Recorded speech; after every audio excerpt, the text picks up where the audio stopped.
Hello दोस्तों, कैसे हैं आप सब लोग। तो आज हम चैप्टर पढ़ने वाले हैं क्लास 10th का ट्रिग्नोमेट्री।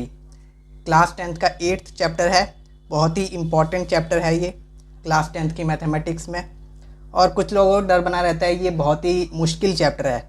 जैसे ही बच्चे 10th क्लास में आते हैं और ट्रिग्नोमेट्री कैसे करेंगे, बहुत ही मुश्किल चैप्टर है। आज हम उसी मिथ को तोड़ने आए हैं और ट्रिग्नोमेट्री के कॉन्सेप्ट्स पढ़ेंगे, रेशियोज़ पढ़ेंगे, आइडेंटिटीज़ पढ़ेंगे और सबसे इम्पॉर्टेंट बात, ट्रिग्नोमेट्री की शॉर्ट ट्रिक भी पढ़ेंगे और थोड़ा सा पढ़ेंगे ट्रिग्नोमेट्री यूज़ कहाँ होती है। आप मान लो आप रास्ते पे जा रहे हो और आपको कोई अंकल मिल गए। हाँ भाई, कौन सी क्लास में पढ़ते हो? 10th क्लास में। अच्छा, ट्रिग्नोमेट्री पढ़ी है? हाँ जी। कहाँ यूज़ होती है? जो पेपर में क्वेश्चन आते हैं ना, वहाँ पे यूज़ होती है सर जी। ना ना ना ना, प्रैक्टिकल लाइफ में कहाँ यूज़ होती है वो तो पता नहीं। तो इस सिचुएशन से कैसे बाहर निकले वो भी बताएंगे इस चैप्टर में। तो चलिए स्टार्ट करते हैं। सबसे पहले एक सर्कल बनाओ। सर्कल बनाओ, एक जैसा मर्जी सर्कल बन रहा है। परफेक्ट सर्कल ना भी बने कोई बात नहीं, ये मैंने भी सर्कल बना लिया, मेरा भी परफेक्ट नहीं बना। तो बन गया सर्कल, अब उसको साइड में रख दो। अब आ जाते हैं ट्रिग्नोमेट्री पे। ट्रिग्नोमेट्री 3 शब्दों से मिलके बना हुआ है। पहला शब्द है ट्राई, कॉन एंड मेट्री। ट्राई का मतलब है 3, कॉन का मतलब साइड्स एंड मेट्री यानी मेजरमेंट। हम चीज़ों को मेजर करते हैं ना, हम लेंथ मेजर करते हैं, विड्थ मेजर करते हैं, ब्रेड्थ मेजर करते हैं, तो मेजरमेंट। ठीक है। 3 साइड्स मेजरमेंट। अच्छा, 3 साइड वाली चीज़ क्या होती है? 3 साइड वाली होती है चीज़ ट्रायंगल। ट्रायंगल। अच्छा बोलोगे हाँ भाई, स्केल से ही मेजर कर ले यार। हाँ, कर सकते हैं हम स्केल से मेजर, लेकिन अगर कोई छोटा ट्रायंगल होगा तब कर सकते हैं। आपको कोई बोला किसी ने कि ट्रायंगल की साइड है 10 किलोमीटर, अब करके दिखाओ वो मेजर उसको स्केल से। ठीक है। ट्रिग्नोमेट्री में हम ऐसा कर देते हैं कि हमें स्केल की ज़रूरत ही नहीं पड़ती। ट्रिग्नोमेट्री यूज़ करके हम स्केल की ज़रूरत ही नहीं पड़ती। मान लो ये एक बिल्डिंग है, मान लो ये एक बिल्डिंग है और आप यहाँ पे खड़े हो। ठीक है। आप इस बिल्डिंग की पूरी छत पे देख रहे हो, छत पे टॉप कॉर्नर पे उसकी बिल्डिंग की छत पे देख रहे हो। आपकी आंखें जो ये जो है आप, ठीक है, ये आप मान लो जो आपकी हाइट है वो 2 मीटर्स हैं। आप उसकी छत पे देख रहे हो, आपकी आंखें 60 डिग्री का एंगल बना रही है। आपकी आंखें 60 डिग्री का एंगल बना रही हैं। तो ट्रिग्नोमेट्री का यूज़ करके आप इस बिल्डिंग की हाइट पता कर सकते हो विदाउट स्केल। स्केल की ज़रूरत नहीं पड़ेगी वहाँ पे। आप ट्रिग्नोमेट्री की यूज़ करके इसकी हाइट पता कर सकते हो। ट्रिग्नोमेट्री में हम करते क्या है, हम एंगल्स एंड साइड्स के बीच का रिलेशन पता करते हैं। ट्रिग्नोमेट्री हमें क्या देता है? हमें एंगल्स एंड साइड्स के बीच का रिलेशन देता है, relation between angles and sides of a triangle. ठीक है। तो इसका मतलब क्या है कि हमें इस एंगल का इस साइड से कोई ना कोई रिलेशन है, इस एंगल का इस साइड से भी कोई ना कोई रिलेशन है, या फिर जो ये 90 डिग्री वाला एंगल है इसका इससे भी कोई ना कोई रिलेशन है, इसका इससे भी कोई ना कोई रिलेशन है। तो ट्रिग्नोमेट्री में हम ये पढ़ते हैं। जो रिलेशन मिलता है हमें, वो रिलेशन मिलता है हमें ट्रिग्नोमेट्री रेशियो से। यानी कि एक एंगल हमें कुछ साइड्स का रेशियो देता है और वो रेशियो ट्रिग्नोमेट्री रेशियो होता है। चलिए अब नेक्स्ट में चलते हैं कि ट्रिग्नोमेट्री रेशियो क्या होता है। पहला वाला एग्जांपल फेंक दो उसको। ट्रिग्नोमेट्री रेशियोज वाला एक नया एग्जांपल लेते हैं। मान लो ये एक ट्रायंगल है ABC। ठीक है, राइट एंगल्ड एट B। ये एक एंगल है, एंगल ABC में एक एंगल है, एंगल A। अच्छा, जो भी एंगल होगा वो हमेशा एक्यूट एंगल होगा। एक्यूट एंगल क्या होता है? एक्यूट एंगल वो होता है जो 0 और 90 के बीच में लाई करता है। Any angle between 0 and 90 degree which is an acute angle. तो ये एक्यूट एंगल है। एक्यूट एंगल आ गया यहाँ पे, यानी कि वो एक्यूट एंगल है। तो हम इसको क्या कह सकते हैं, trigonometry ratios of acute angles. Trigonometry ratios of acute angles. सबसे पहले आते हैं हम sine of angle A. Sine of angle A, इसकी शॉर्ट फॉर्म है साइन ए। साइन ए इसकी शॉर्ट फॉर्म है, जनरली हम इसको इसी तरीके से डिनोट करते हैं। अच्छा, साइन ए एक एब्रीविएशन है, इसका मतलब ये नहीं है sine A is equal to sine multiplication में ए, नहीं, इसको इस तरीके से हम रिप्रेजेंट करते हैं। अगर कोई भी बोल दे sine A is equals to sine multiplication में ए, तो वो गलत होगा। It's not a product, it's not a product, product नहीं है ये, ठीक है। अच्छा, तो हमने एक जो एंगल लिया था एंगल ए, उसको मान लो एज्यूम कर लो ये थीटा है। Theta and angle A generally जो है वो इंटरचेंजेबली यूज़ किए जाते हैं। हमने एज्यूम कर लिया जो है वो एंगल थीटा है। तो साइन ए यानी कि साइन थीटा वो सेम ही चीज़ है।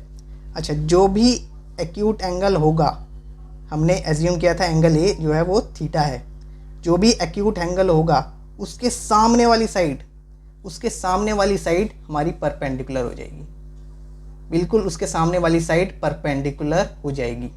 और जो एक्यूट एंगल है यानी एंगल ए या फिर थीटा, उसके जो साथ में लगी हुई है साइड, वो हमारा बेस हो जाएगा, यानी कि वो हमारा बेस हो जाएगा, ठीक है। अब तीसरी चीज़, जो ये 90 डिग्री बना रहा है एंगल, ये 90 डिग्री के जो सामने वाली साइड है बिल्कुल साथ में, इसके ऑपोजिट, ये हो जाएगी हमारी हाइपोटेन्यूस। हाइपोटेन्यूस हो जाएगी ये हमारी साइड। तीन चीज़ें क्लियर हैं। परपेंडिकुलर जो एकदम एंगल, जो एक्यूट एंगल है उसके सामने वाली साइड, जो इसके साथ लगी हुई है वो बेस, और जो 90 डिग्री के एकदम साथ में ऑपोजिट है वो हाइपोटेन्यूस हो गई। तीन चीज़ें हो गई। अब बेस को जनरली हम बी से डिनोट कर देते हैं, परपेंडिकुलर को पी से डिनोट कर देते हैं, हाइपोटेन्यूस को एच से डिनोट कर देते हैं। अब बोलोगे हाँ भाई एनसीईआरटी में तो कुछ और ही लिखा है, एनसीईआरटी में तो ऑपोजिट साइड, एडजेसेंट साइड, ये सब लिखा हुआ आ रहा है। हाँ तो ठीक है, परपेंडिकुलर को ऑपोजिट साइड भी कहते हैं। क्यों कहते हैं? देखो ये एंगल के बिल्कुल ऑपोजिट ही तो है, बिल्कुल ये ऑपोजिट है, ठीक है। बेस को एडजेसेंट साइड कहते हैं, इस एंगल के एकदम साथ में। एडजेसेंट का क्या मतलब हो गया? बिल्कुल साथ में, इसके साथ चिपकी हुई, इसलिए इसको एडजेसेंट भी कहते हैं। बेस को एडजेसेंट साइड कह देते हैं और परपेंडिकुलर को ऑपोजिट साइड कह देते हैं, ठीक है। हाइपोटेन्यूस हाइपोटेन्यूस ही है। तो हमने लिया था साइन ए, यहाँ पे ऊपर लिया था हमने साइन ए, जो है sine of angle A. Sine A which is also equal to sine theta, same ही चीज़ है, हमने ए को थीटा एज्यूम कर लिया था। Sine theta is equal to P upon H, यानी कि परपेंडिकुलर अपॉन में हाइपोटेन्यूस, परपेंडिकुलर अपॉन में हाइपोटेन्यूस, ठीक है। इसका मतलब क्या है? हमने थीटा को रिलेट कर दिया परपेंडिकुलर और हाइपोटेन्यूस से, यानी एक एंगल हमें कोई भी दो साइड्स का रेशियो बताएगा, यानी कि जो थीटा है वो हमें दो साइड्स का रेशियो बता दिया ना यहाँ पे, परपेंडिकुलर एंड हाइपोटेन्यूस, यानी कि थीटा रिलेट हो गया दो साइड्स से। तो यही ट्रिग्नोमेट्री में हम पढ़ते हैं।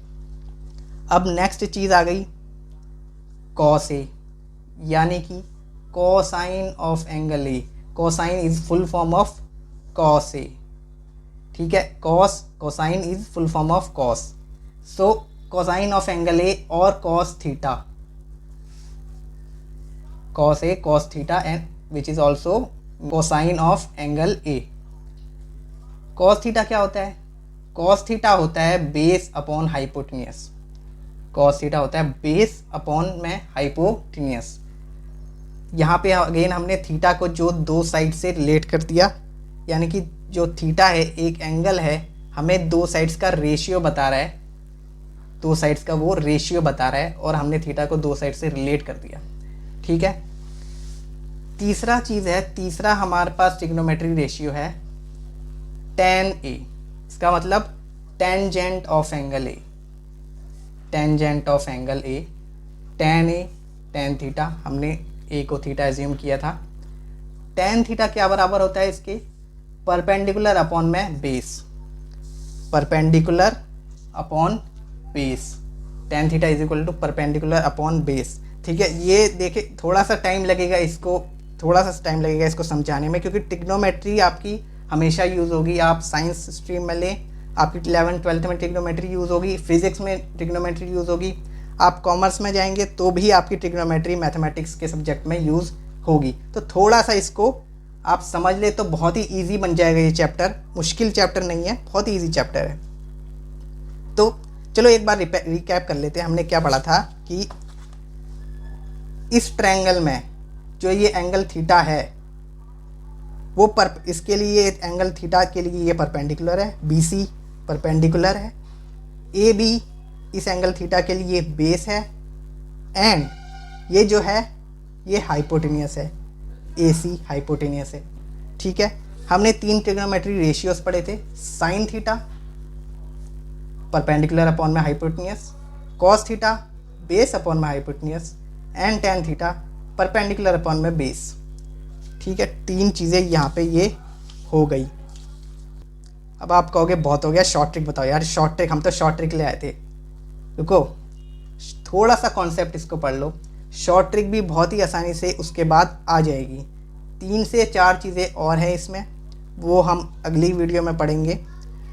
अगली वीडियो में हम 3 और फॉर्मूले पढ़ेंगे और उसके साथ ही शॉर्ट ट्रिक भी आएगी अगली वीडियो में।